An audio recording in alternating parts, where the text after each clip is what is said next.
Hey, di ni asa bi mino kono phya chon la ya me. Mino ma la lo me aw mai la yin ma ye twa ya me. Ai ma ma sa bi lu ri leu wa da. Lu ri ko yui che mo pi ba. Tin ye chit tu ri ko yui che mo pi ba. Lu la tha.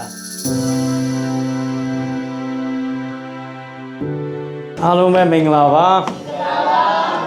ဖျားခင်ကတစ်ပတ်ပြီးတစ်ပတ်ကျွန်တော်တို့ကိုပြင်ဆင်ပြီးတဲ့အတွက်ကြောင့်ချီးကျူးတင်တယ်เนาะကျွန်တော်ဖျားခင်ကိုချီးကျူးတင်ရအောင်เนาะဖျားခင်ကိုချီးကျူးတင်တယ်လို့ပြောရအောင်ဖျားခင်ကိုချီးကျူးတင်တယ်အသက်ရှင်ခွင့်ပြီးလို့အာမင်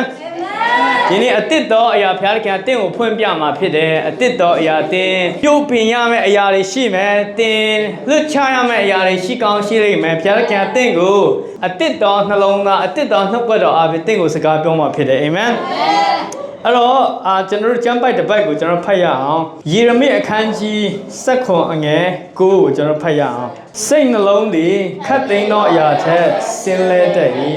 အလွန်ယူရင်းသောသဘောရှိ၏စိတ်နှလုံးသဘောကိုအဘယ်သူသိနိုင်သနည်းယေရမိ7:9မှာဆိုရင်ကျွန်တော်ရဲ့စိတ်နှလုံးက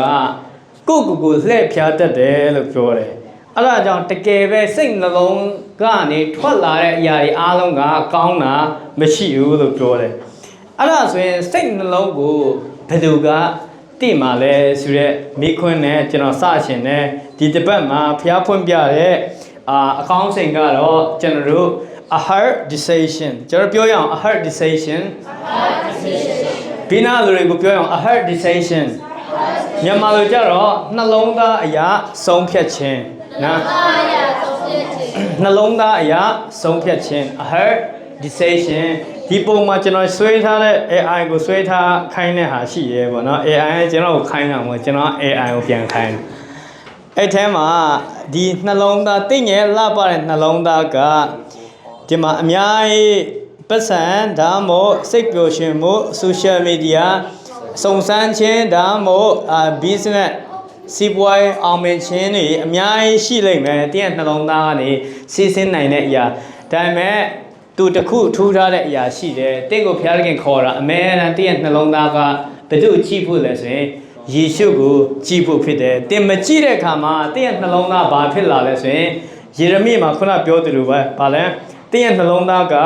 စင်းလဲတက်တယ်ပြီးရင်အလွန်ယူရင်းသောသဘောရှိတယ်ပြီးရင်တင့်ရဲ့နှလုံးသားကတင့်ကိုလှည့်ဖျားလဲတက်တယ်လို့ပြောတယ်ဒါပေမဲ့ဖျားပြီးတဲ့တင့်ရဲ့နှလုံးသားကတင်က focus လုပ်မယ်ဆိုရင်အဲ့ဒီနှလုံးသားရှိမှာမဟုတ်အာမင်ဆိုတော့ကျွန်တော်တို့ပြောရင်းနဲ့ကျမ်းစာအဖြစ်နားလည်လာလိုက်မယ်အာမင်ကျွန်တော်ခါလောက်ဆုတောင်းမှာဖျားတဲ့ကျေးဇူးတင်တဲ့ဝိညာဉ်တော်အဖြစ်ဒီနေ့ကြီးစွာသောမို့လို့ပါစကားပြောပါအရောက်ချင်းစီတိုင်းတကယ်ပဲပြောင်းလဲခြင်းဖြစ်စီပါဒီအတင်းတော်မှာလာတဲ့ခါမှာအချိန်တွေပြီးရတယ်ကားခါတွေကုန်နေအများကြီးသူတို့လုပ်ရမယ့်အရာတွေရှိပေမဲ့အကုန်လုံးကိုစွန့်ထားပြီးတော့ငါရဲ့နှလုံးသားကအဲ့ဒီညမှာမရှိဘဲနဲ့ဖျားရဲ့နှုတ်ပတ်တော်ကိုငါခံယူမယ်တနာရီလောက်ဖြစ်ဖြစ်3နာရီလောက်ဖြစ်ဖြစ်2နာရီလောက်ဖြစ်ဖြစ်30မိနစ်ဖြစ်ဖြစ်ငါခံယူတဲ့အခါမှာငါရဲ့နှလုံးသားပြောင်းလဲလာမယ်ဆိုတော့ယုံကြည်ခြင်းနဲ့လာတဲ့သူအရောက်ချင်းစီတိုင်းဒီနေ့စကားပြောပါပြောင်းလဲခြင်းကြီးကျယ်ကိုခြင်းဖြစ်စီပါကြီးစွာပေါင်းချီးမွမ်းတဲ့ယေရှုနာမမှာမြည့်ဆွတောင်းစကန်နံပါတ်အာမင်ဘိနာလူကို high five လုပ်ရအောင် a heart decisionကျွန်တော်ကျမ်းစာထဲမှာစိတ်နှလုံးအကြောင်းကိုရေးထားတာဓမ္မဟောင်းကျမ်းမှာဆိုရင်800ကျော်ရေးထားတယ်ဒါပေမဲ့တမန်တစ်ကျမ်းမှာကျတော့150ကျော်ရေးထားတယ်စုစုပေါင်းကျမ်းစာတစ်ခုလုံးနှလုံးသားအကြောင်းကိုရေးထားတဲ့ဟာအားလုံးပေါင်းဘယ်နှခုပါလဲဆိုရင်1000ကျော်ရှိတယ်1000ကနေ1060နီးပါးရှိတယ်ဒါပေမဲ့အပြစ်အကြောင်းကတော့300ဘယ်လောက်ရှိလဲတစ်နှစ်ကို365အပြစ်အကြောင်းက386မဟုတ်68လောက်ပဲပါမယ်အပြစ်အကြောင်းပဲဘုရားခင်ရေးတာဒါပေမဲ့အပြစ်အကြောင်းနဲ့ပိုထက်မြက်တဲ့နှလုံးသားအကြောင်းကို1000ကျော်ရေးထားတယ်အချို့သမဟောင်းကျမ်းမှာဆိုရင်နှလုံးသားနဲ့ဘာကိုဆက်လဲဆိုရင်တင့်ရဲ့စဉ်းစားတဲ့အရာတင့်ရဲ့စိတ်နှလုံးလို့ပြောတဲ့အခါမှာစိတ်လည်းပါတယ်ပြီးရင်တွေးခေါ်တဲ့အရာတွေလည်းပါတယ်အဲ့ဒါနဲ့ပတ်သက်ပြီးတော့emotion လည်းပါတယ်ခံစားချက်တွေပါတယ်အဲ့ဒါနဲ့အားလုံးပေါင်းရင်1060လောက်ရှိတယ်စဉ်းစားဖို့လားတင်နေတဲ့နေရာအခုချိန်ရင်ဖျားခင်ထားတဲ့နေရာတင်ရောက်လာတာတင်ဆုံးဖြတ်ချက်ကြောင့်ဖြစ်တယ်တင်ရဲ့ဆုံးဖြတ်ချက်တင်ရဲ့ရွေးချယ်မှုကြောင့်ဖြစ်တယ်ဥပမာတင်ဒီနေ့ဒီမှာမလာဘဲနဲ့တခြားနေရာသွားရင်လည်းဒါတင်ရဲ့ နှလုံးသားတင်းရဲ့ပုံမှာပဲမူတည်တယ်အဲ့တော့ a heart decision လို့ပြောတဲ့အခါမှာနှလုံးသားအထဲကနေရွေးချယ်တဲ့အရာကိုပြောတာဖြစ်တယ်တဘောပေါက်တယ်နော်နှလုံးသားအထဲကနေရွေးချယ်တဲ့အရာကို a heart decision လို့ကျွန်တော်ပြောတာနှလုံးသားအရာဆုံးဖြတ်ခြင်းပေါ့အဲ့လိုပြောတဲ့အခါမှာနှလုံးသားကိုဦးစားပြီးဆုံးဖြတ်ဖို့ကိုပြောတာမဟုတ်ဘူးနှလုံးသားအရာကျွန်တော်ဆုံးဖြတ်ဘာဖြစ်လာတတ်လဲဆိုတဲ့အရာကိုပေါ်ပြတာဖြစ်တယ်โอเคအဲ့ဒါဆိုရင်ကျမ်းစာထဲကပထမအဦးဆုံးကပ္ပအိုးကျမ်းအခန်းကြီး6ငယ်3မှာဆိုရင်တော့ဘာပြောလဲဆိုရင်ကျမ်းစာမဖတ်တော့ဘူးအဲ့ထဲမှာဆိုရင်နှလုံးသားစပြီးတော့ရေးထားတဲ့ကျမ်းပိုက်တွေ့ရတယ်အဲ့ကနေဖြည်းပြီးသွားပြီးတော့ဂျေရမိုင်းယာ19မှာဆိုရင်ဘာပြောလဲခုနနှလုံးသားကကိုလှည့်ဖြားတတ်တဲ့အတွက်ကြောင့်နှလုံးသားကိုအထူးသဖြင့်ဘယ်သူသိနိုင်မှာလဲဆိုတဲ့အရာကိုထပ်ပြောတယ်နောက်တစ်ခုကအဲ့ဒါဆိုရင်နှလုံးသားကအရာအားလုံးကိုလှည့်ဖြားနိုင်တယ်ဆိုရင်တင်ရဲ့နှလုံးသားကိုဘာလဲအထူးကြည့်ဖို့လိုတယ်အထူးစောင့်ကြောက်ဖို့လိုတယ်ဆိုတော့ကိုတုတ်တန်ကျမ်းအခန်းကြီး4အငယ်23မှာပါတယ်တင်ရဲ့နှလုံးကိုအထူးသဖြင့်စောင့်ရှောက်ပါတဲ့ဘာဖြစ်လို့လဲဆိုရင်အရာအားလုံးခတ်သိမ်းသောအရာတွေအားလုံးကဘယ်ကနေလာလဲဆိုရင်တော့နှလုံးသားထဲကနေလာတာကောင်းတာလှုပ်ရှင်တဲ့အရာသူတပားကိုကိုငြိရှင်တဲ့အရာတွေအားလုံးကဘယ်ကနေလာလဲနှလုံးသားထဲကနေပဲလာတာလို့ပြောတယ်အဲ့ဒါဆိုရင်နောက်တစ်ခုကဘာကြောင့်ကျွန်တော်နှလုံးသားကိုစောင့်ရှောက်ရမှာလဲဆိုရင်နောက်တစ်ပတ်သွားရင်တိရခန်းကြီး16အငယ်ခွင်မှာထာဝရဘုရားကလည်းဗာလဲသူဤမျက်နာကိုသူဤမျက်နာသူဤအရက်ကိုမကြည့်မရှုနဲ့သူ့ကိုငါပယ်ပြီဒါရှောလုနဲ့ဒေးဗစ်ကိုစပြီးရွေးချယ်တဲ့ဂျမ်ပိုက်ဖြစ်တယ်ဖယားသခင်ကဘာကိုစိတ်ဝင်စားရလဲဆိုရင်နှလုံးသားကိုပဲစိတ်ဝင်စားရတယ်စဉ်းစားကြည့်နော်ကျွန်တော်ရဲ့နှလုံးသားကမကောင်းကျွန်တော်ရဲ့နှလုံးသားကဗာလဲမကောင်းကိုလှည့်ဖြားတတ်တယ်ကိုယ့်ကိုအဲ့ဒါကြောင့်အခုချိန်မှာဖယားရဲ့နှလုံးသားမတိတဲ့လူကသူတို့ deceive ဆိုတာလှည့်ဖြားတတ်တယ်ကိုကဒီတငယ်ချင်းတယောက်နဲ့တွေ့ချင်တာမှန်တယ်ဒါပေမဲ့စိတ်ပြောင်းပြီးတော့ဗာလဲဟိုဘာမှမစီမဆိုင်ပဲမနေတဲ့နေရာမှာသွားရောက်သွားကိုယ့်ရဲ့နှလုံးသားကိုတော့ကောင်းကောင်းလေးကိုတော့ဗာလဲမတိနိုင်ဘူးကိုကဆုံးဖြတ်ချက်ချလိုက်တယ်ကွာငါဒီနေ့ဆိုရင်assignment လုပ်မယ်အကြောင်းသားတွေဒီမှာများတယ် assignment လုပ်မယ်လို့ဆုံးဖြတ်ချက်ချလိုက်တယ်ခဏနေကြရင်ဝင်တရားဖုန်းခေါ်လိုက်တော့ဝင်နေတော့ပါသွားဥပမာပြောတာကိုယ့်ရဲ့စိတ်ကိုယ်တော်ပါလဲကိုမနိုင်ဝင်တရားရေကူးမယ်ဆိုတော့ဟောက်ကွာငါဒီနေ့တော့ငါနားလိုက်မကွာမနဲ့ကလေးကပါလဲဆုံးဖြတ်ချက်ချထားတာမနဲ့ကလေးငါဒီနေ့ assignment ပြီးအောင်ငါလုပ်မယ်ဆိုမှဆုံးဖြတ်ချက်ချခဏနေကြဝင်နေကဟေးငါတို့ရေတော့ကိုရအောင်ဒီနေ့ပဲအားတာကွာဆိုတော့ကိုကလည်းဟုတ်တယ်ကွာဒီနေ့ပဲအားတယ်အကုန်လုံးချပြီးတော့လိုက်အဲ့ဒါဆိုစဉ်းစားကြည့်တင့်ရဲ့နှလုံးကိုပိုင်ဆုံးဖြတ်ချက်ရှိပေမဲ့လည်းတင့်ရဲ့နှလုံးသားတင့်ကိုတင်လှည့်စားတတ်တယ်အဲ့ဒါကြောင့်တုတ်တန်ကျမ်းမှာပြောတယ်တင့်ရဲ့နှလုံးသားကိုအထူးစောင့်ရှောက်ပါဘာလို့စောင့်ရှောက်ရမှာလဲဖယားသခင်ကတင့်ရဲ့နှလုံးသားကိုပဲစိတ်ဝင်စားတယ်တုတ်တန်ကျမ်းမှာထပ်ဖတ်တယ်ဆိုဖယားသခင်ကငါသားတင့်ရဲ့နှလုံးသားကိုငါတောင်းတယ်တဲ့တင့်ရဲ့နှလုံးသားကိုငါအားပြီးလို့ပြောတဲ့အခါမှာဖျားတဲ့လူချင်းတဲ့အရာကကျွန်တော်တို့ရဲ့နှလုံးသားအဲ့ဒါနဲ့စိတ်ဝင်စားဖို့ကောင်းတာကတင်တို့မှားယွင်းတဲ့နှလုံးသားတွေရှိတယ်တဲ့ရှိတဲ့အတွက်ကြောင့်ငါတင်တို့ကိုပါလဲဒီရှင်မတဲ့အခန်းကြီး6အငယ်21မှာဆိုရင်အကြောင်းမူကားတဲ့အချင်းအရင်တိုင်းတင်တို့ရဲ့ဘန္နာရှိတယ်ပတ်စံရှိတယ်တဲ့ပတ်စံတမ်းမဟုတ်ရွှေဖြစ်ဖြစ်တမိုးရှိတဲ့အရာဖြစ်ဖြစ်ရှိတယ်တဲ့ထိုအရက်မှာပဲဗာလဲတင်တို့ရဲ့စိတ်နှလုံးရောက်တတ်တယ်အဲ့ဒါဆိုရင်တင်ရဲ့စိတ်နှလုံးကတင်ရဲ့ပတ်စံရှိတဲ့နေရာမှာပဲရောက်တတ်တယ်အဲ့ဒါဆိုတင်ပတ်စံဘယ်မှာထားရလဲဘယ်မှာတုံးတာလဲတင်ရဲ့နှလုံးသားကိုတွေ့ရတယ်အဲ့နေရာမှာဘုရားသခင်တင်ကိုကောင်းချီးပေးလိုက်တဲ့အခါမှာပတ်စံကိုတင်အကျိုးအတွက်ပဲတင်တုံးတာလားဒါမှမဟုတ်သူများကောင်းချီးရဖို့အတွက်တင်တုံးတာလားအလုံးငွေအကြောင်းကျွန်တော်ဒီတစ်ပတ်ဖတ်ခက်တစ်ခုနားထောင်တော့ချမ်းသာတဲ့လူတွေတော်တော်များများကတဲ့သူတို့ offering ကိုမင်းဖျားပိုင်တဲ့အရာတွေအားလုံးပဲဒီဖျားခင်ကိုတော့ဒါပြီးတယ်အကုန်လုံးဒီဟာတွေပြီးတယ်အကုန်လုံးကိုရရှင် company တွေပြီးတယ်ကျွန်တော်ပိုင်တဲ့အရာတွေအားလုံးကကိုရရှင်ရဲ့အရာဖြစ်တယ်ကိုရရှင်ရဲ့ဟာဖြစ်တယ်အဲ့တော့ကိုရရှင်ပဲပိုင်တယ်အားကြောင့်ဘလောက်ငါပြီးရမှာလဲဖျားခင်ကိုဒါမှမဟုတ်ဘလောက်ငါတိန်းထားရမှာလဲပတ်စံ offering ပြီးတဲ့အခါမှာလဲဘလောက်ငါတိန်းထားရမှာလဲမေးဖို့လား how much should I keep because it's your money ဖျားခင်ဒါကိုရောရဲ့ပတ်စံဖြစ်တဲ့အတွက်ကြောင့်ကျွန်တော်တော်တော်များများကတော့ဘလောက်ပြီးရမှာလဲဟုတ်နော်ပြီးလိုက်တယ်ဒါပေမဲ့အခုဖျားခင်မေးတာဒီပတ်စံကိုပွားဖို့အတွက် ဘလောက်ကိုရောရဲ့ပတ်စံကိုငါတိန်းထားတင်တယ်ဘယ်နေရာမှာငါ investment လုပ်တင်တယ်ဘာဖြစ်လို့လဲဆိုတော့ဒီပတ်စံကကိုရောရှင်ရဲ့ပတ်စံအဲ့ဒီမေးခွန်းလဲမေးဖို့အရေးကြီးတယ်အဲ့တော့ပြောချင်တာလူတယောက်ရဲ့ပတ်စံထားတဲ့နေရာကိုကြည့်ခြင်းအဖြစ်သူ့ရဲ့စိတ်နှလုံးကဘယ်နေရာမှာလဲသူ့ရဲ့စိတ်နှလုံးကဘယ်နေရာမှာလဲဆိုတော့ကျွန်တော်တို့သိနိုင်တယ်အာမင်အဲ့ဒါဆိုစိတ်နှလုံးအကြောင်းဆက်ပြီးပြောတယ်ကျွန်တော်ရဲ့စိတ်နှလုံးကမကောင်းတဲ့အခါမှာဖျားသခင်ကပြောင်းလဲခြင်းတယ်ဗျဘယ်လိုပြောင်းလဲခြင်းတာလဲဆိုတော့စိတ်နှလုံးအသစ်ကိုပေးခြင်းတာဣဇကိအခန်းကြီး36ငယ်26ကိုကျွန်တော်ကြည့်ရအောင်ဖျားသခင်ကယေဂျီဂျီလာအကျမ်းမှာဆိုရင်ဘာပြောလဲဆိုတော့မင်းတို့ရဲ့စိတ်နှလုံးတွေကဘာလဲမလှပဘူးမင်းတို့ရဲ့စိတ်နှလုံးကိုငါပြုတ်ပင်ခြင်းတယ်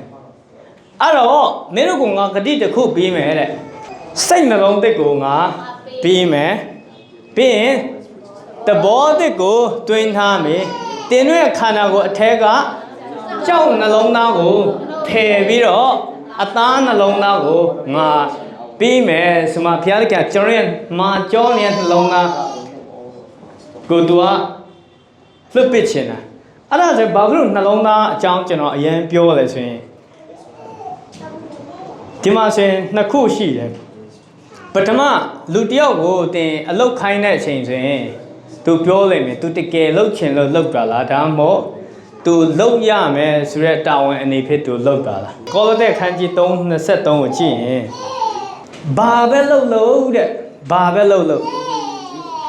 ဘယ်သူအတွက်လှုပ်ရမှာလဲလူရဲ့အမှုကိုဆောင်ရွက်တကယ်တော့မဟုတ်ဘူးဖခင်ရဲ့အမှုကိုဆောင်ရွက်တကယ်တော့လှုပ်ပါဆိုတော့ဖခင်ကတင့်ရဲ့နှလုံးသားကိုသူစစ်ချင်တာကောလောသဲခန်းကြီး3:23အနောက်ကနေလိုက်ဆိုလို့ရလူရဲ့အမှုကိုသာဆောင်ရွက်တကယ်တော့မဟုတ်ဖခင်ရဲ့အမှုတော်ကိုဆောင်ရွက်တကယ်တော့ပြုလေသည်များတို့၌ပြုလေသည်များတို့၌စေတနာစိတ်နဲ့ပြုကြလောစေတနာစိတ်ဆိုတာနှလုံးသား100%ခိုင်နှုန်းနှလုံးသားထားပြီးတော့ပြုကြပါလို့ပြောတယ်အဲ့ဒါဆိုရင်စဉ်းစားကြည့်လိုက်ဒီမှာကျောင်းဆရာမတွေများတဲ့အခါမှာတင်းတို့စာတင်တဲ့တရက်လုံးစာတင်တဲ့အခါမှာတင်းတို့ရဲ့စဉ်းစားတဲ့အရာတွေကဘယ်ရောက်သွားလဲခဏခဏအပြင်ကိုရောက်လိုက်မိသားစုပြဿနာကိုရောက်လိုက်ခါနေကြရင်အိမ်အောင်ရှိတဲ့လူကယောက်ျားခေါ်လိုက်မိန်းမခေါ်လိုက်ဒါမှမဟုတ်boyfriend girlfriend တွေကခေါ်လိုက်နေအဲ့ဒီ stress တွေနဲ့သူကပြည့်နေဒီချမ်းပိုက်အတိုင်းဆိုရင်တင်တာတရက်လုံး100%ခိုင်လုံးခလေးတွေအတွက်ပဲတင်းရဲ့နှလုံးသားပြီးကြည့်ပါလားအခုတရားဟောချက်လာနားထောင်တယ်တင်းမှာပြဿနာအများကြီးရှိတယ်ကျွန်တော်သိတယ်ခလေးတွေကစော့တယ်ကျွန်တော်သိတယ်ငင်မနေရောပူလာလည်းပူတယ်ကျွန်တော်သိတယ်ဒါပေမဲ့တင်ဆုံးဖြတ်ချက်ချပြီးတော့ a hard decision ဆိုတော့ကိုယ်တိုင်ငါဆုံးဖြတ်ချက်ချမှာကွာငါလုပ်ရမယ်ဆိုတာထက်ငါလုပ်ချင်တယ်ကွာI have to not I have to but I want to ငါလုပ်ချင်တယ်ကွာဘာဖြစ်လို့လဲဆိုတော့ဒီလုပ်ချင်တဲ့အနောက်ွယ်ရဲ့ကောင်းကျိုးတွေကအများကြီးငါအတွက်တန်ဖိုးရှိတယ်ဆိုတော့ဥပမာကျွန်တော်တရားဟောနေတော့100%ခိုင်နှုန်းက focus လုပ်မှာကွာဒါဖျားတဲ့ကံငါ့ကိုစကားပြောနေတာဒီကျမ်းပိုက်တွေအလကားမထွက်လာအောင်ငါ့ကိုစကားပြောနေတာငါ့ရဲ့နှလုံးသားမှာတစ်ခုခုချွတ်ရွဲနေတဲ့ဟာရှိတယ်သူပြုတ်ပင်ရှင်နေတာရှိမယ်ဘာဖြစ်လို့လဲဆိုတော့သူများချမ်းသာရင်ငါမကြိုက်ဘူးသူများတွေကောင်းစားတယ်ဆိုရင်ငါမကြိုက်ဘူးသူများတွေပတ်စံရှိတယ်ဆိုရင်ငါမကြိုက်ဘူးသူများတွေတချင်းဆူတာအတန်ကောင်းတယ်ဆိုရင်ငါမကြိုက်ဘူးသူများတွေကိုယ့်ထက်ဂီတာတီးတာတက်တာဆိုရင်မကြိုက်ဘူးငါနှလုံးသားငါပြင်ရမယ်တကယ်လို့100%ခိုင်နှုန်းတာတင်လုတ်တဲ့အရာတိုင်းကြယူဆိုင်မယ်ဆိုရင်ဖျားသခင်တင့်ကိုဉာဏ်ပညာတူးပွားစေမယ်ဒီမှာကြည့်တာကောလောသဲအခန်းကြီး3:23မှာလူဤအမှုကိုဆောင်ရွက်ဟေးဒီမှာတရားလာနားထောင်တာမင်းတို့အတွက်မဟုတ်ဘူးငါအတွက်ငါလာနားထောင်တာငါအသက်တာပြောင်းလဲဖို့ငါနှလုံးသားပြောင်းလဲဖို့ဘာဖြစ်လို့လဲဆိုရင်နှလုံးသားကောင်းစားရင်ပါလေအရာရာမှာကောင်းစားမယ်နှလုံးသားကောင်းစားရင်ပါလေအရာရာမှာကောင်းစားမယ်ဟာလေလုယာကျွန်တော်တို့စိတ်သက်ပေါ့ကျောင်းကတင်တဲ့အတိုင်းဆိုရင်စိတ်သက်ကောင်းစားရင်အရာရာမှာ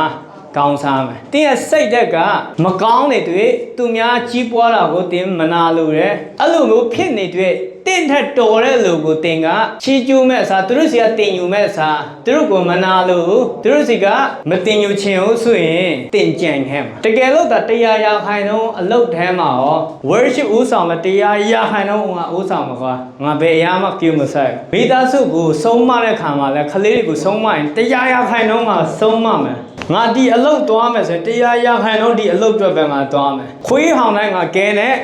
မပေါ့ငါမှာရည်ရွယ်ချက်ရှိတယ်ဟာလေလုယာအဲ့ဒါကဘာလို့ခေါ်လဲ a heart decision နှလုံးသားအရာဆုံးဖြတ်လိုက်တာဘာဖြစ်လို့လဲဆိုအဲ့လိုမျိုးဆုံးဖြတ်တဲ့အနောက်ွယ်မှာကုအတွက်အကျိုးတွေအများကြီးကျန်တယ်ဟာလေလုယာအဲ့တော့ဆိုဒိုင်လတို့အသက်တာကျွန်တော်ကြည့်ရအောင်ဒိုင်လကျမ်းမှာဒိုင်လ3ဒိုင်လကအဲ့ဒီနှစ်မှာဆိုတော့ဘယ်သွားလဲဆိုရင်အခြားနိုင်ငံမှာသွားရတယ်ဒါပေမဲ့အချင်းချုပ်ပြောလိုက်ရင်ဒိုင်လတငယ်ချင်း3ယောက်ကျန်တယ်သူတို့ကဒိုင်လရဲ့အိမ်မက်အနက်အတိတ်ပဲပြန်ပြီးတဲ့အတွက်ကြောင့်သူတို့ကယာထိုးကနေပါလဲနောက်တစ်ဆင့်ကိုတက်ပြီးတော့မင်းကြီးအိမ်မှာဘရင်အိမ်အဲ့ဒီခေတ်တုန်းကဆိုရင် Babylon ဘာဘူးလုံပေါ့နော်အဲ့ဒီစူးစံနဲ့နှစ်ပစ်တယ်နေဗုခဒ်နေဇာကဒီတိုင်းပြည်တစ်ခုလုံးကိုစူးစံနဲ့နှစ်ဖြစ်တယ်အဲ့ဒီနှစ်မှာနှလုံးသားနဲ့ကိုးကွယ်ခြင်းအကြောင်းကိုကျွန်တော်နည်းနည်းတွားခြင်းတယ်ဘာဖြစ်လို့လဲဆိုရင်တော့ကျွန်တော်တို့အသင်းတော်မှာအရေးကြီးဆုံးက worship ဖြစ်တယ်ဖခင်သခင်ငါတို့ရဲ့နှလုံးသားကိုတောင်းတဲ့အခါမှာသူ့ကိုအမြဲတမ်းချီးမွမ်းဖို့ဒီအခန်းနဲ့စဉ်းစားကြည့်လိုက်ကျွန်တော်တို့ဘာမှတော့မလုပ်ငါဆရာမောင်ပါဟုတ်လားဆရာမအဲလေးကျွန်တော်တို့ကြီးစုတော်ပဲအမြဲတမ်းချီးမွမ်းလိုက်တယ်ပြီးတော့ဖခင်သခင်ကဘုံဆိုမှစကားပြောတာအားလုံးလည်းတည့်ရတဲ့အတိုင်းပဲဟာလေလုယာဖျားတဲ့ကကျွန်တော်ရဲ့လှုပ်ဆောင်မှုအကြီးကျယ်လှုပ်တဲ့ဟာတွေကိုကြည့်နေရမို့ကျွန်တော်ရဲ့နှလုံးသားအားဖြင့်ဖျားတဲ့ခင်ကိုကိုရောရဲ့ကြီးစုတင်လိုက်တာအခန်းပြင်ဆင်ပြီးတော့ကိုရောရဲ့ဒီနေ့မလာနိုင်တဲ့မိသားစုတွေအတွက်ကြီးစုတင်လိုက်တာနောက်ဆိုရင်ပါလဲပြန်ခေါ်လာမှာဖြစ်လို့ကြီးစုတင်တယ်ပြောင်းနေတဲ့သူတွေအတွက် question ပြန်လဲပြီးခေါ်လာကြီးစုတင်လိုက်တာအများကြီးချန်သေးတဲ့ question သူတို့ကိုပြန်ပြီးတော့သူတို့ရှိတဲ့နေရာမှာရှိရမယ့်နေရာမှာကိုရှင်ပြုတ်ပင်ပြီးတဲ့အတွက်ကြောင့်ခြေစွတင်တယ်အဲ့လိုမျိုးခြေစွတော့ချင်းမွန်းတဲ့အခါမှာဖျားကန်ကျွန်တော်ရဲ့နှလုံးသားချင်းမွန်းတာကိုသူကနားထောင်တယ်ကျွန်တော်နှလုံးသားပြီးလိုက်တဲ့အခါမှာဖျားခင်ကသူ့ရဲ့ရည်ရွယ်ချက်တိုင်းအခန်းကိုပြီးလိုက်တာဟာလေလုယာအာမင်တင်လက်မကြခင်တင်စဉ်းစားနေတဲ့အရာတွေရှိမယ်ခြေစွတော့ချင်းမွန်းပြလိုက်ဖျားခင်မကြခင်ပြီးလိုက်မယ်တင်အာမင်အဲ့တော့ဒိုင်လအခန်းကြီး3အငယ်4မှာဆိုရင်သူ့အခါတဲ့တန်တော်ဆင့်တယောက်ကအတိတ်အခြားတော့ဘာသာစကားကိုပြောတော့လူအမျိုးမျိုးโอเคဒီနေရာမှာကျွန်တော်သိချင်တယ်အခုဘရင်ရုပ်ပုံစံမျိုးရွှေနဲ့လှုပ်ထားတာเนาะရွှေနဲ့လှုပ်ထားတာဒါဆိုရွှေအစ်စ်မို့ဒီမှာရွှေအစ်စ်တွေရှိရယ်เนาะရွှေနဲ့လှုပ်ထားတဲ့ဘရင်ရုပ်ပုံအကြီးပဲအမြင့်ပဲเนาะအဲ့ဒါလှုပ်ပြီးတော့အားလုံးကိုးကွယ်ဖို့ပြောတာဒါမဲ့ကိုးကွယ်ခြင်းကိုခဏလောက်ကြည့်ရအောင်ကိုးကွယ်တဲ့အခါမှာကြည့်လိုက်ဒိုင်လ3-4မှာဆိုရင်ဘသူတွေကအဲ့ရှစ်မှာရှိတင်လဲဆိုရင်တန်တော်ဆင့်တယောက်ကအတီးတီးအခြားသောဘာသာစကားပြောတော့လူအမျိုးမျိုးโอเคလူအမျိုးမျိုးဆိုရင်ဒီနေရာမှာကျွန်တော်တို့လူဘယ်နှမျိုးလောက်ရှိလဲအနည်းဆုံး9မျိုးလောက်ရှိမယ်ထင်တယ်အိန္ဒိယပြင်ကရင်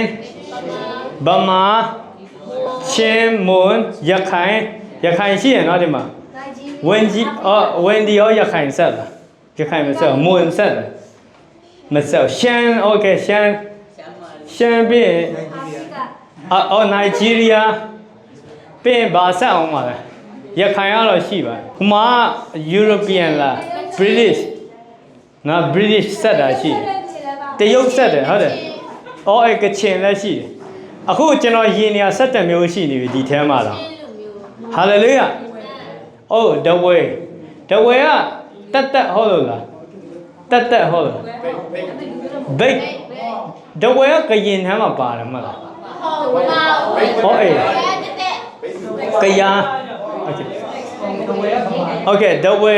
ကဗမာထဲမှာပါနော်ဗမာထဲမှာပါဒါပေမဲ့နည်းနည်းဟိုဘက်ချမ်းမှာဟိုပါလဲရှိကရင်နဲ့ကယားတော့မတူဘူးနော်ကရင်နေနဲ့ကယားရှိဆိုတော့အားလုံးပေါင်းအခုကျွန်တော်လောလောဆယ်ရည်တာ12မျိုးရှိနေတယ်ဒီထဲမှာတော့ဟာလေလုယာ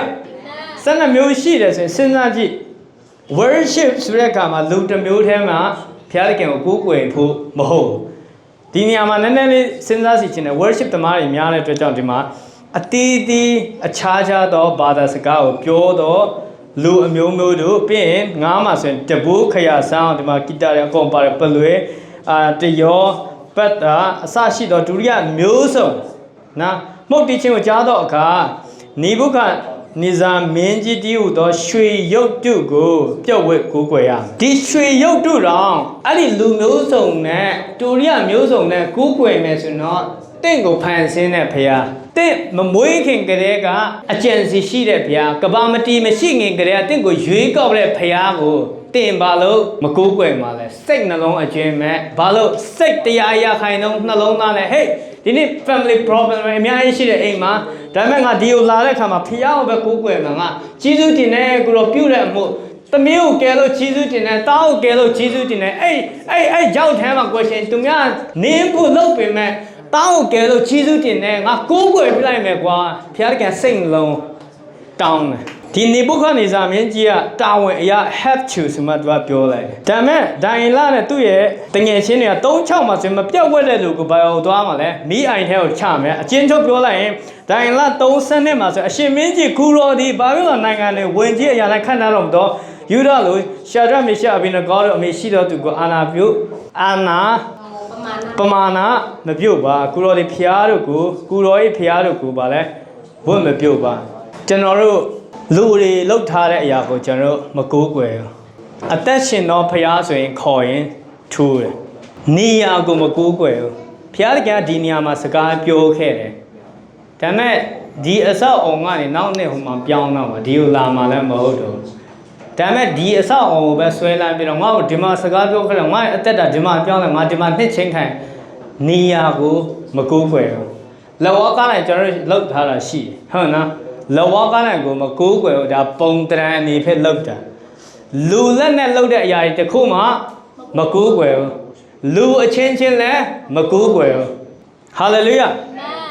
အဲ့ဒါကိုသိဖို့လိုတယ်လူအချင်းချင်းမကိုးကွယ်ဘူး respect ပြီးတယ် honor ပြီးတယ်ဒါပေမဲ့လူအချင်းချင်းကိုကျွန်တော်တို့မကိုးကွယ်ဘူးလူလက်နဲ့လှုပ်တဲ့အရာတွေတခုမှမကိုးကွယ်ဘူးဒီမှာဆွဲကျူးရှိမယ်လောကနဲ့ဘာညာဒီမှာလေလောကနဲ့ပတ်ထားတယ်အလှဒါပေမဲ့မကိုးကွယ်ဘူးဟုတ်ပြီနော်โอเคဒါပေမဲ့ဒီဘယင်ကဘာတတ်မှတ်လိုက်လဲမင်းတို့ကိုးကွယ်ရမယ်ဆိုတဲ့အရာ have to ဒီမှာကျွန်တော်နားလည်စီရှင်းတယ်သူတို့အကုန်လုံးဘောင်းတောင်းလုပ်ရတယ်ဘောင်းတောင်းလုပ်ပြီးတော့ကိုးကွယ်ရမယ်မကိုးကွယ်ရင်ဆိုတော့ဘာကိုပြီးရလဲ choice မပြီးတော့ဘူး choice ဆိုတာကဘာလဲရွေးချယ်မှုမပြီးတော့ဘူးဟုတ်နော်ဖယားတကယ်ကျွန်တော်တို့ကိုရွေးချယ်မှုပြီးတာပြီးထားတယ်ဘာဖြစ်လို့ပြီးထားရလဲသူ့ရဲ့တင်နှလုံးသားအရင်မင်းနဲ့ဖယားတကယ်ကိုတကယ်ရွေးချယ်ပြီးတော့ကိုးကွယ်မလားဒါမို့တင်မကိုးကွယ်ဘူးဆိုတာသိချင်လို့စဉ်းစားကြည့်အဲ့ဒီဥယျာဉ်မှာအလယ်မှာဘာထားလဲကောင်းမကောင်းသိရဲ့အပြင်ထားတယ်အဲ့ဒီအပြင်ကိုစားလိုက်ရင်ဘာဖြစ်လဲသိမယ်ဘာဖြစ်လို့သူထားရလဲရွေးချယ်မှုတင်ဒီနေ့ဖျားအကြောင်းမလာလဲရဖျားတကင်ဒီနေ့အစပြီးတင်မကိုးကွယ်လဲရနည်းနည်းကြံသွားတာမသိဘူးဖျားတကင်ကလာပြီးမထိန်ချုပ်တင်သူလူချင်တဲ့အရာဘာဖြစ်လို့အဲ့လိုလုပ်လဲတဲ့လားသူတကယ်လူချင်တဲ့အရာတဲ့နှလုံးသားတကယ်အရင်အဖြစ်ငါဖျားเจ้าငါတွားရင်ဖျားစကားငါရမလို့ဖျားเจ้าငါတွားရင်ငါလူတွေနဲ့စကားပြောမယ်ပြီးရင်လူတွေရဲ့ခွန်အားပြမှုလူတွေကိုငါအားဖြစ်ကောင်းကြီးဖြစ်စီမှာငါသွားဆွတောင်းပြမယ်အဲ့လူတယောက်တကယ်ငါတွားချင်တယ်ဆိုရဲတင့်ရဲ့ကိုပိုင်ဆုံးဖြတ်ချက် a heart decision ဆိုရဲနှလုံးသားအရာဆုံးဖြတ်ခြင်းကိုဖျားတခင်ကလူချင်လို့ဖြစ်တယ်ဒါပေမဲ့ဗမာမှစပြီးမှလူတွေကဖျားเจ้าမလာတော့လေတိလားဟေးဒီနေ့အစပြီးမင်းတို့အကုန်လုံးဖျားเจ้าလာရမယ်မင်းတို့မလာလို့မရအောင်မလာရင်ငရဲသွားရမယ်အဲ့မှာမှစပြီးလူတွေလစ်သွားတာအတင်းခေါ်တဲ့အခါမှာလူတွေကလစ်သွားတယ်ချစ်သူတွေရှိရင်ချစ်ရမယ်ဆိုရက်အရာထက်လေငါရွေးချယ်ပြီးတော့ငါချစ်တယ် love is a choice ရွေးချယ်ပြီးချစ်ခြင်းကတည်မဲတယ်သူတို့ကောင်းနေဖြစ်စီမကောင်းနေဖြစ်စီရွေးချယ်ပြီးချစ်လိုက်တယ် ဒါပေမဲ့ငါချစ်ရမယ်ဆိုတဲ့တာဝန်အနေဖြင့် I have to မချစ်ရင်မရဘူးဆိုတဲ့စိတ်ဆိုရင်လစ်ဝါမှာမကြခင်ဖျားသခင်တကယ်လို့ရှင်တဲ့တင်းရဲ့နှလုံးသားကလေဟဲ့မဖြူငါ့ကိုကူးကွယ်မှငါပျော်မယ်ငါ့ကိုကူးကွယ်ရမယ်နော်မဟုတ်ရင်မြို့ငါလုံးဝကောင်းကြည့်မပြီးတော့ဆိုတဲ့အမိတ်နဲ့မလို့ချင်ဘူးဒါပေမဲ့စပြီးမှပြဿနာဖြစ်တာဟဲ့မင်းလုပ်ရမယ်နော်ဖျားเจ้าလာရမယ်လို့နေဘုခါနေစာအခုပါပြောလဲမင်းတို့အကုန်လုံးကူးကွယ်ရမယ်မကူးကွယ်ပါလဲဘီထဲချရမယ်ဆိုတော့သူတို့မှာ hard decision အောင်မရှိတော့သူတို့မှာရွေးချယ်စရာမရှိတော့ငါတို့မကူးကွယ်ရင်တည်ဖို့ပဲရှိတယ်ဒါပဲရှိတော့လူတွေကိုရွေးချယ်မှုပြီးပါတင်းရဲ့ချစ်သူတွေကိုရွေးချယ်မှုပြီးပါလွတ်လွတ်လပ်လပ်ထားတင်းရဲ့သားသမီးတွေတင်းအခု company မှာအလုပ်လုပ်တယ်ဆိုပါစို့ဒါမှမဟုတ်ကျောင်းဆရာမဖြစ်ဖြစ်တင်းရဲ့ partner တွေအများကြီးရှိမယ်သူတို့ကိုလွတ်လွတ်လပ်လပ်ရွေးချယ်မှုပေးလိုက်ပါအဲ့ဒါမှသူတို့ရဲ့စိတ်ရင်းအထဲကဘု து ကိုရွေးရတယ်ဆိုတော့တင်တိလာပါဟာလေလုယာဘုရားတကယ်လိုချင်တဲ့အရာအဲ့ဒါကြောင့်သူပြောရလေမင်းတို့ကနှလုံးသားအစ်စ်ကိုငါပြီးမယ်ဘာလို့လဲဆိုအရင်တုန်းကနှလုံးသားကကြောက်မှရေးထားတဲ့မောရှိရဲ့နှလုံးသားပါလဲမင်းတို့လုံးရမနော်ငါ့ကိုကိုးကွယ်ရမနော်လူအသက်ကိုမတတ်နဲ့သူများပစ္စည်းကိုမခိုးနဲ့ဗာလဲအကုန်လုံးအဲ့ဒါတွေကိုတွားပြီးတော့လုံရမယ်မလုံရင်ဘာဖြစ်မှာလဲအမင်္ဂလာတက်ရောက်မယ်ဆိုတော့ကြောက်ချင်းကြောင့်သူတို့ I have to ဆိုမှသူတို့တွားရဒီအတင်းတော်မှာတယောက်မှငါအတင်းတော်ကိုတွားရမယ်ဆိုတော့ဝင်နဲ့လာတဲ့အရာကျွန်တော်တို့မတွေ့ချင်ဘူးယေရှုနာမဖြစ်ဖယ်ရှားတယ်ဟာလေလုယာဖျားသခင်ကငါ့ကိုအရင်ချစ်လို့ငါ့ကိုရွေးချယ်လို့ငါသူ့ကိုပြန်ပြီးရွေးချယ်တဲ့အနေဖြင့်လူတွေကိုငါပြုဆိုင်မယ်ဧဝံဂေလိလုပ်မယ်မတိတည်တဲ့လူတွေကိုငါခေါ်ဆောင်မယ်ဆိုတော့တကယ့်ဖျားကိုရွေးချယ်ခြင်းနှလုံးသားပဲမြင်ချင်တာဖြစ်တယ်ဟာလေလုယာသူရဲ့နှလုံးသားအမဲတန်ကောင်းစားပြီးမြစ်အနားမှာရှိပြီးအပြင်ပေါက်တဲ့သူအချိန်တိုင်းအတီးတီးတဲ့အသက်တာဖြစ်စီတယ်ဖျားသခင်ကသူရဲ့နှလုံးသားပဲကောင်းကြီးခံစားအာမင်ဖျားခင်နှလုံးသားတင်းရဲ့နှလုံးသားကိုပြုတ်ပင်ခြင်းနဲ့ယေရှုအားဖြင့်အာမင်ဒီမှာဆိုနောက်ဆုံးဒီ3ယောက်အကြောင်းပြောလိုက်ရင်နောက်ဆုံးရှင်းချင်းပြောမကူးကွယ်ဘူးကွာမိထမ်းမှာချရင်ချတယ်အဲ့တော့ရှင်ဘီရင်ကလည်းစိတ်တူပြီး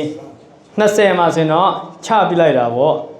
ချတဲ့အခါမှာသူ့ကျူးတုပ်ပြီး3ယောက်ကိုကျူးတုပ်ပြီးချလိုက်တယ်တဲ့ဒါပေမဲ့ချလိုက်တဲ့သူကမီးရှင်အရင်များလို့ချလိုက်တဲ့သူတွေတောင်မှတေသွားတယ်တဲ့ဒါပေမဲ့သူတို့ကဘာလဲမတေပဲနေတယ်ဒီမှာဆိုရင်22မှာရှင်ဘီရင်အမိတ်တော်ကျက်ဘူးလို့မိဖို့လည်းအလုံးပူတော်ကြရှာရမီးရှင်ကြောင့်တေကြတယ်လို့ပြောတယ်ဒါပေမဲ့သူ3ယောက်လို့မူကတုံနောင်လဲပင်းစွာတော့မိဖို့ထဲသူကြရောက်တယ်မိရ9ဆတောင်တူးထားတာ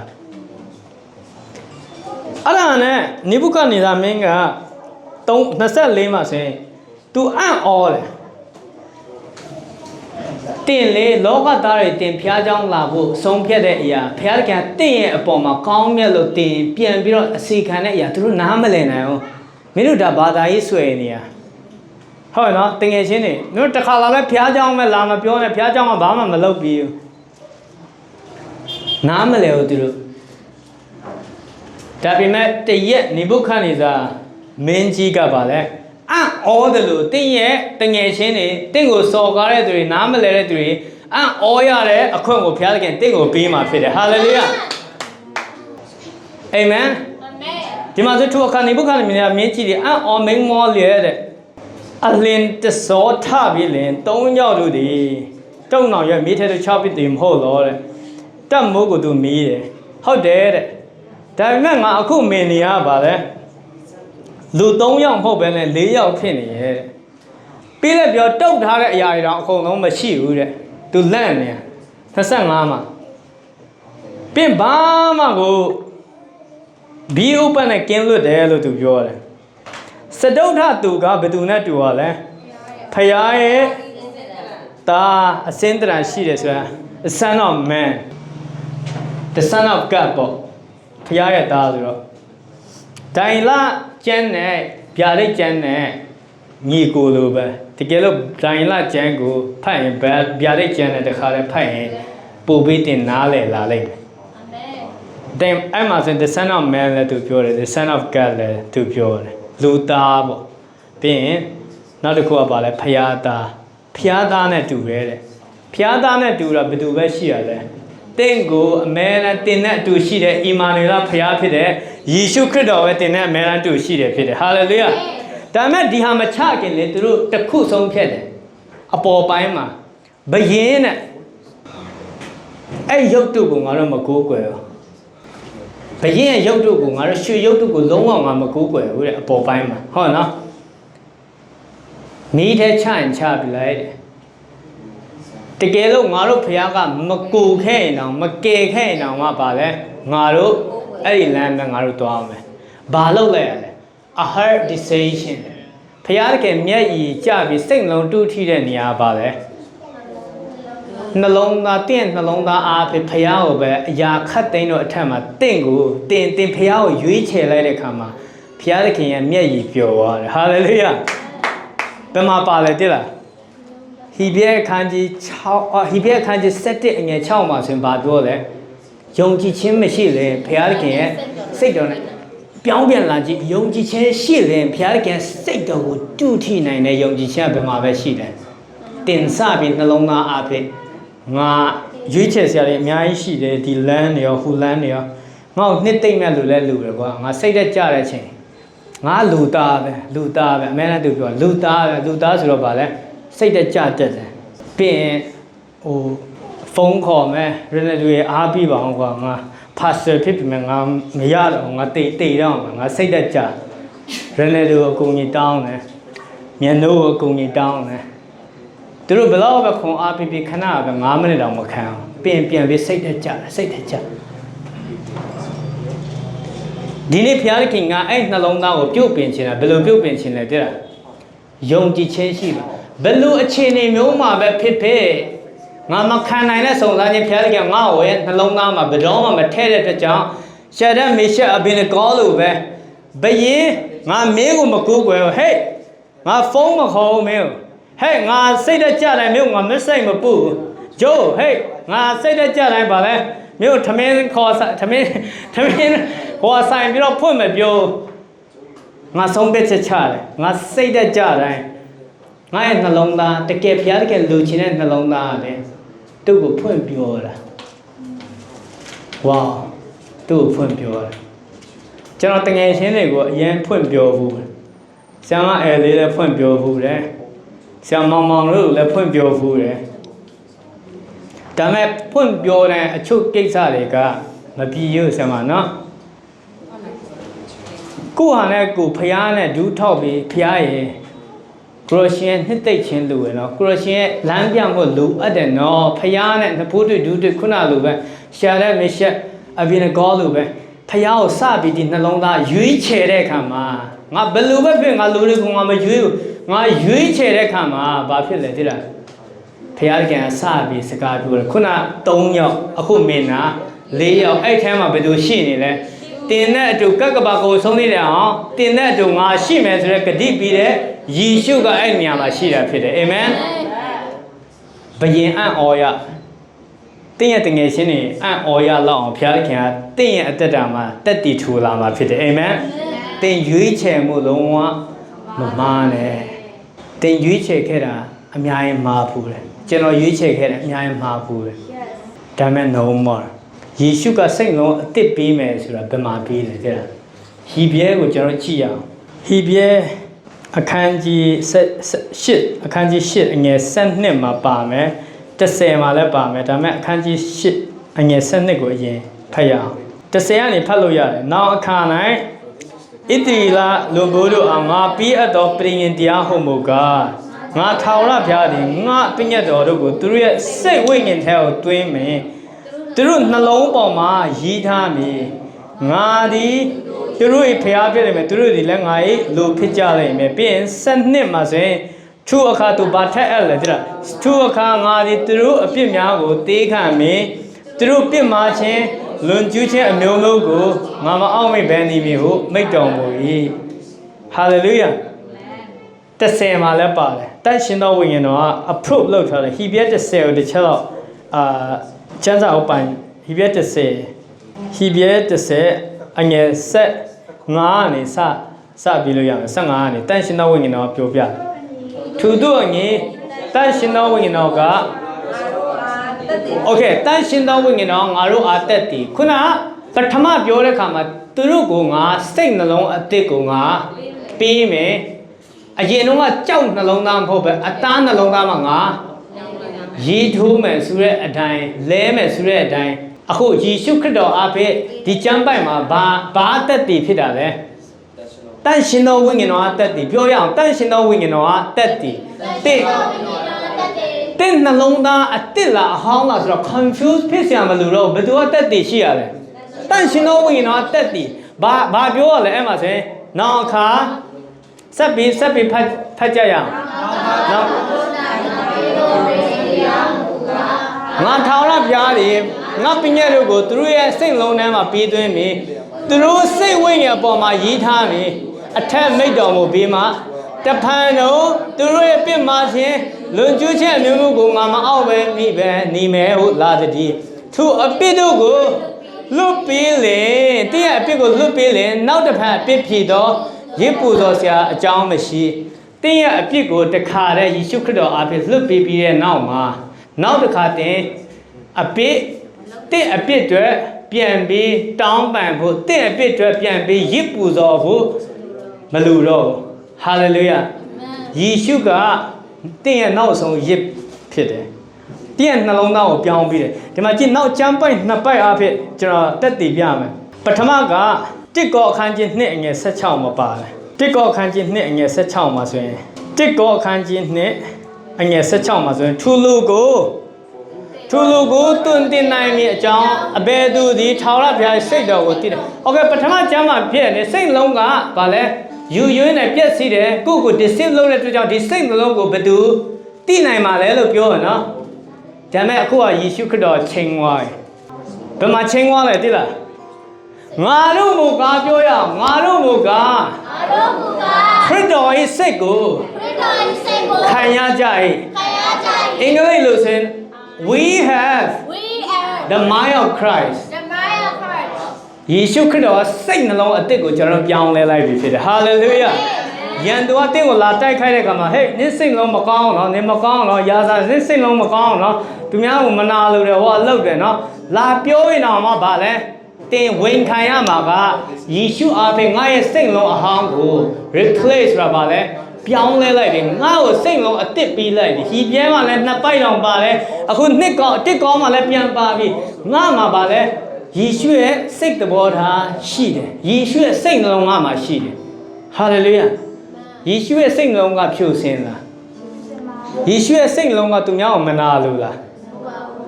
ကောင်းစားတဲ့စိတ်နှလုံးရှိတယ်သူများကိုမရှိတာတော့ပြီးချင်တယ်သူ့မှာကားခပဲရှိတဲ့ဟာကိုမုတ်ဆိုးမအောင်သူပြီးလိုက်တယ်သူ့မှာအများကြီးရှိတာမဟုတ်အင်ကြီးတွေသူမတော်တော့တဲ့အရာရောတော်တဲ့အရာတွေအစ်စ်ဝယ်ထားပြီးတော့နှမျောစရာပြန်ရောင်းလို့ရတယ် online မှာမရောင်းမဲ့နဲ့လူအပ်တဲ့လူတွေသူစပြီးလာတယ်သူဖဏတ်တွေလှူလာတယ်သူ့အတွက်ပဲသူမစင်စားတော့သူ့မှာယေရှုခရစ်တော်ရဲ့စိတ်လုံးရှိတဲ့အခါမှာလူတွေကိုငါဘာကူညီပေးမှလဲပေးကမ်းလေပါလဲဘုရားသခင်သူ့ကိုကောင်းချီးပေးလေပေးကမ်းလေကောင်းချီးပေးလေတခင်ယေရှုကဒီလိုပြောရလားတင့်ကိုတင်ချစ်တယ်လို့သူများကိုချစ်ပါလို့ပြောတာမပြောဘယ်လိုပြောလဲငါသည်တင်တို့ကိုချစ်တဲ့နေ့တူအချင်းချင်းချစ်ကြပါဆိုတော့ယေရှုကတင့်ကိုဘယ်လိုချစ်လဲအကျွေးမဲ့စိတ်လုံးအကျွေးမဲ့ကိုဆွဲရှိတယ်များညံဆွဲရှိတယ်များတင့်ကိုချစ်တယ်တင်မချစ်နိုင်အောင်စိတ်လုံးရှိတယ်များညံဆွဲရှိတယ်များကိုဆွဲရှိတယ်များစဉ်းစားကြည့်ဒီသုံးခုစိတ်လုံးရှိတယ်များ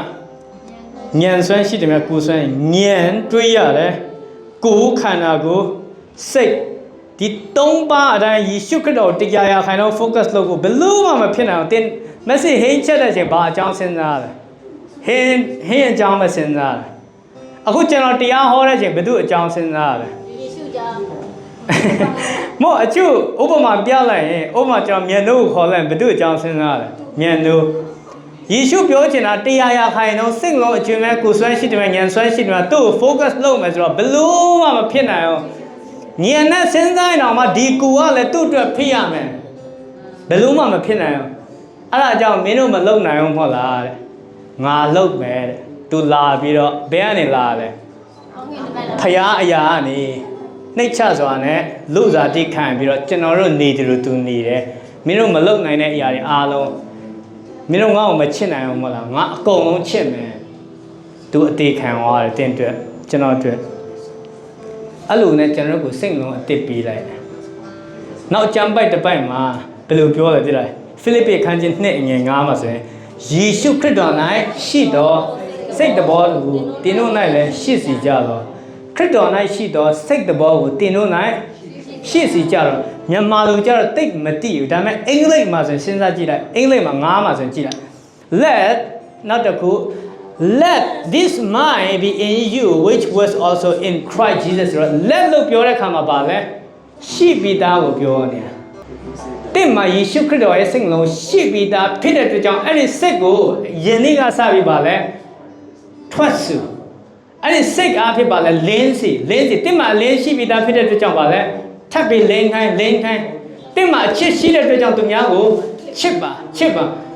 တဲ့မှာကောင်းကြီးရှိတဲ့အတွက်ကြောင့်သူများကိုကောင်းကြီးပေးပါလက်လို့ပြောတဲ့ခါမှာတဲ့မှာတရားရခိုင်လို့ရှိတယ်တင်အရင်တော့တင်နားလည်ခဲမှာမဟုတ်တင်ရဲ့စိတ်လုံးကမကောင်းဆိုမှစာလက်ပြချင်းခံရမယ်ယေရှုခရစ်တော်ကိုယုံကြည်ပေမဲ့ငါစိတ်လုံးကဘလို့မကောင်းကွာငါထိန်းချုပ်ခြင်းပေမဲ့ငါမကောင်းကွာဒါမဲ့ဒီနေ့တင်တည်သွားပြီတင်ရဲ့စိတ်နှလုံးကတင့်ကိုမပိုင်ဘူးအာမင်တင်ရဲ့စိတ်နှလုံးကတင့်ကိုထိန်းချုပ်တာမဟုတ်ပဲနဲ့တင်ကတင်ရဲ့စိတ်နှလုံးကိုထိန်းချုပ်တာဘာဖြစ်လို့လဲသိလားတင်ရဲ့စိတ်နှလုံးကိုဘယ်သူ replay လုပ်လိုက်ရလဲယေရှုခရစ်တော်လုပ်လိုက်တာယေရှုခရစ်တော်ရဲ့စိတ်လုံးကိုပါတဲ့လူတွေဟိုပထမပုံမှာကျွန်တော်ရဲ့ကောင်းစဉ်ကိုကြည့်လိုက်ရင် a heart decision ကိုပြန်ကြည့်နှလုံးသားအရာဆုံးဖြတ်ခြင်းဆိုတဲ့အခါမှာဒီမှာသူ focus လုပ်စရာတွေအများကြီးရှိတယ်စုံစမ်းခြင်းတွေ busyness ဆိုတာလုံးဝမအောင်ဖျက်ဆောင်တာမအောင်ဟိုလောက်ဘူးမအောင်ဟဲ့တကယ်ချင်းနဲ့မအောင်မအောင်ဘာပဲခေါ်မအောင်တခါမှအများအား busyness ဆိုတာဖြစ်တယ်ပြအပေါ်မှာဆိုရင်အောင်မြင်ခြင်းဒါလုံးမအောင်မြင်မှာဒါလုံးမဒီစီးပွားရေးအစ်စ်လုံးမအောင်မြင်မှာအောင်မြင်ခြင်းနောက်ကိုပဲသူလိုက်သွားတယ်အဆူတော်တွေတိလာကျွန်တော်တကယ်ရှင်းနေအောင်မြင်ခြင်းနောက်ပဲအများအားလိုက်ပြီးတော့နောက်စီးချပြီးတော့အများကြီးဆုံးရှုံးသွားတယ်သူတို့အသက်တာအောင်မြင်ခြင်းနောက်ကိုမလိုက်နဲ့ယေရှုနောက်ကိုလိုက်အောင်မြင်ခြင်းအတင်းနောက်လိုက်လာလိမ့်မယ်ဟာလေလုယာအာမင်အာမင် social media ဟောမှာ popular ဖြစ်ကြပါနော်ပြင်ဒီစကားလဲနားထောင်ဟိုစကားလဲနားထောင် MC လဲနားထောင်တယ်ဟိုဘက်ကဗာလဲဟိုဟာလဲနားထောင်တယ်အကုန်လုံးနားထောင်လိုက်တယ် social media ပြောတဲ့အရာတွေအားလုံးယုံလိုက်တယ်ကျွန်တော် social media လေးလုံးဝမယုံဘာဖြစ်လို့လဲတဲ့သူတို့ပြောတာတခိုးခပတ်နိုင်ကအတိတ်များရနော်မသိရင်တကားလုံးကိုခပူဗာလဲခပတ်နိုင်တဲ့အဖွဲလို့ကျွန်တော် social media 3 ခါလောက်အဲ့ဒီ post ကိုကြည့်လိုက်တော့လိုင်းတိုင်ရမလဲနိုင်ဟိုမှာလဲနိုင်တကယ်တော့မဖြူလို့စီကျွန်တော်သွားတော့အဲ့လိုမျိုးတွေအများကြီးမရှိဘူးနည်းနည်းလေးကို social media ကအသေးချေပြအောင်လုပ်တာတည်င်းကတင်းကိုထိန်းချုပ်တာ pleasure ဆိုတာဘာလဲစိတ်ကြည်နက်စီတဲ့အရာပဲတင်လုပ်တယ်တကယ်လေတင်းရဲ့စိတ်ကြည်နက်စီတဲ့အရာတင်းကိုမဒူးတက်စီတယ်တင်းကိုနာကျင်စီတဲ့အရာတွေတင်းကိုပူဒူးတက်စီတယ်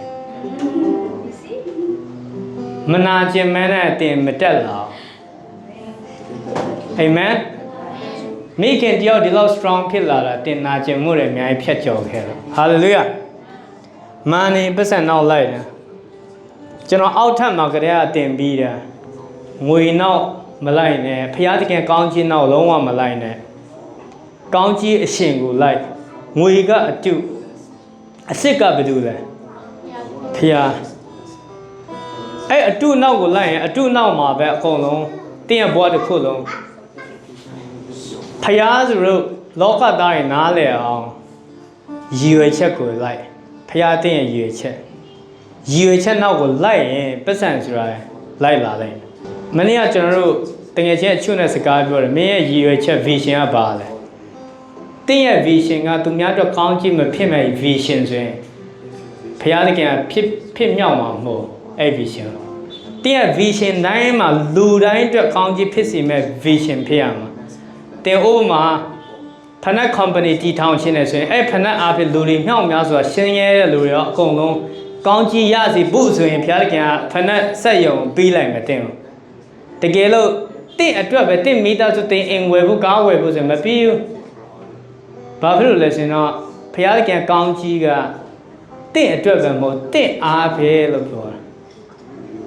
နှလုံးသားကောင်းစားလာအာမင်ဒီအများကြီးရွေးချယ်စရာရှိပြီမဲ့ဒီနေ့တင်ရွေးချယ်တာကပါလာတဲ့လားအပေါ်ကဘာဖြစ်လို့လဲတင်းရဲ့နှလုံးသားကိုအစ်ယေရှုကပြုတ်ပင်တဲ့အတွက်ကြောင့်တင်းရဲ့နှလုံးသားကိုပိုင်ဆိုင်တဲ့သူကဘာဖြစ်လဲဖျားသခင်ကဒါတွေကိုတောင်းတာမဟုတ်ဟဲ့ဖျားသခင်က social media မှာ like ဘယ်လောက်ရလဲ Instagram မှာဘယ်လောက် like ရလဲဒါမှမဟုတ်မင်း pleasure ဆိုတော့မင်းကန်းချီsorry မတိုက်ဆိုင်ခွင့်လဲတော့မင်း coffee ဆိုင်မလားကျွန်တော်ကိုပဲပြောတော့ coffee ဆိုင်မလားဆိုင်သွားပြီလေရန်ကုန်မှာမသိတဲ့ဆိုင်တွေရှိလားpleasure coffee ဆိုင်နေ TM farm နဲ့ခါရောက်ပြီးသွားပြီလေနော် pleasure ခုတဲ့ pleasure ဖြစ်တဲ့ရမင်းပတ်စံဘယ်လောက်စုထားပြီလဲဘဏ်မှာဘယ်လောက် investment လုပ်ထားပြီလဲဖျားသခင်ကဒီဟာတွေကိုမတောင်းဖျားသခင်ဒီနေ့တင့်ကိုတောင်းတဲ့အရာတင်းရဲ့နှလုံးသားဟာလေလုယာတင်းရဲ့နှလုံးသားကအရာအားလုံးထက်အရေးကြီးတယ်အထူးသဖြင့်တင့်ကိုနှလုံးသားအသစ်ဖျားသခင်ပေးပြီးတော့ဟာလေလုယာ